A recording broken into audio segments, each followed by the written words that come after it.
আপনারা দেখছেন বার্তা এক নজর।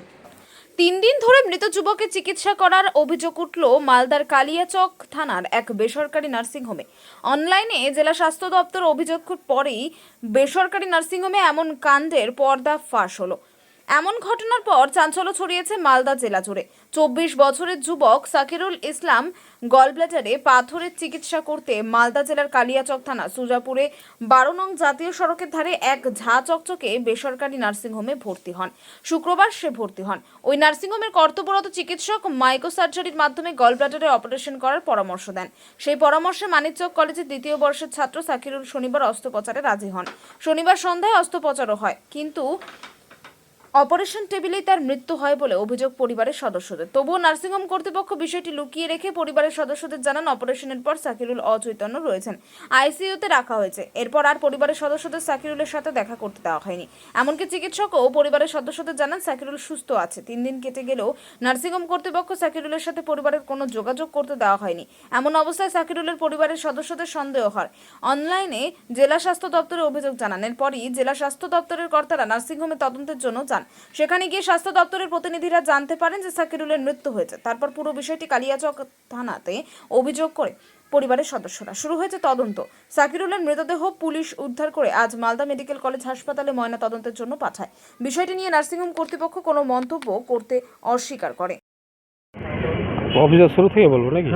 একটু নামিয়ে আমাদের পেশেন্ট ছেলের নাম হচ্ছে এমডি সাকিরুল ইসলাম, বাড়ি ইলাহিটোলা, পোস্ট সাবরটোলা, থানা মানিকচক।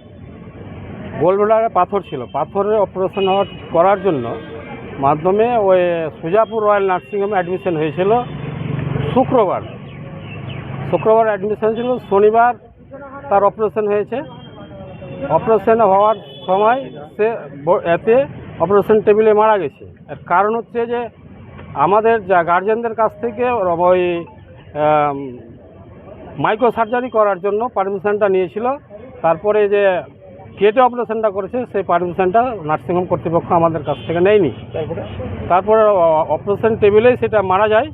এবার মরে যাওয়ার পর আমরা গ্রামবাসীর ছেলেপিলে আমরা গার্জেনরা যারা আছে সবাই মিলে ওই 2 দিন থেকে ওই নার্সিংহোম কর্তৃপক্ষ বলছে যে আপনাদের পেশেন্ট বেঁচে আছে, কোনো অসুবিধা নাই, আইসিইউতে ভর্তি আছে, জ্ঞান ফিরেনি, এই বলে 2 দিন কাটাচ্ছে। ওষুধ কিনেছে, প্রত্যেক দিন 5,000-6,000 টাকা করে ওষুধ কিনেছে। তারপরের দিন সকালবেলা রবিবার গেল, সোমবারের দিন যখন দুপুরবেলা আমরা মানে আমাদের যে গ্রামের যা গার্জেনরা বলছে যে আমাদের পেশেন্ট বোধহয় 99% নয়।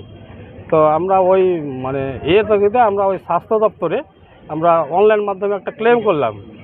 ক্লেম করার এতে ওই অনলাইন মাধ্যম থেকে ওই মেডিকেল টিম গিয়ে সন্ধ্যা 7টার সময় ওইখানে আমাদের বলছে যে পেশেন্ট মারা গেছে। পেশেন্ট ওই শনিবারই সন্ধ্যা 7টার সময় ওটিতেই মারা গেছে। এবার ওই মৃত্যু রোগীকে নিয়ে নার্সিংহোম কর্তৃপক্ষ ওখানকার যে ডাক্তারবাবু বা স্টাফরা আছে তারা বারবার বলছে যে পেশেন্ট বেঁচে আছে বলে ওই বিল বাড়াতেই থাকছে। কত টাকা নেওয়া হয়েছে এখন অবধি আমাদের কাছ থেকে টাকা 55,000 টাকা বিল উঠিয়েছিল শনিবার থেকে। এবার 25,000 টাকার মতো সম্ভবত জমা করেছে। আপনারা অভিযোগ জানিয়েছেন কোথাও? আমরা অভিযোগ থানাতেও জানিয়েছি, স্বাস্থ্য দপ্তরেও জানিয়েছি। কি চান আপনারা?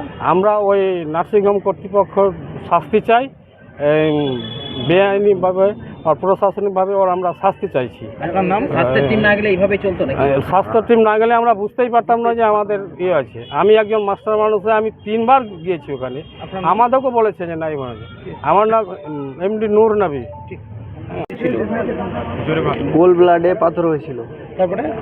তারপরে কাকু অনলাইন থেকে ডাক্তারবাবুর সঙ্গে যোগাযোগ করে অ্যাডমিশন হওয়ার জন্য ওইখানে কাগজপত্র সব রেডি করেছিল।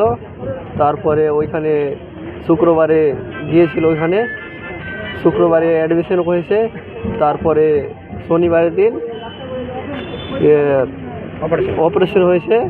তারপরে অপারেশন থিয়েটারে শেষ হয়েছে। ডাক্তারবাবু কিছু বলেন নাই, সে কোনো রিপোর্ট বলছে না, কি রিপোর্ট করছে ওই বলছে স্লিপ নিয়ে যাও, রিপোর্টের টাকা কাটিয়ে আসো, রিপোর্ট কী হয়েছে না হয়েছে কিছু বলে না। তখনও টাকা নেওয়া হচ্ছিল? তখনও টাকা নেওয়া হচ্ছিল। তোমাদেরকে কি বলেছিল যে ভালো আছে? তো সঙ্গে বলছে যে অনেক ভালো আছে, অনেকটা সুস্থ হয়েছে, 50% ভালোই আছে। রক্ত পরীক্ষা করতে বলেছিল? রক্ত পরীক্ষা করতে বলেছিল। ওখানে আমরা স্লিপ দিয়ে সব টাকা নিয়ে দিলাম। তারপরে রক্ত টেস্ট করেছে মনে হয়, রিপোর্টটাও দেখায়নি আমাদের। মৃত্যুর পরেও অনেক রিপোর্টগুলো করিয়েছে, অনেক রিপোর্ট করিয়েছে। কি চাও, শাস্তি চাও তোমরা? হ্যাঁ, আমরা শাস্তি চাই। আপনার নাম? আমার নাম MD ঈসা। কে হয়? আমার কাকু হয়।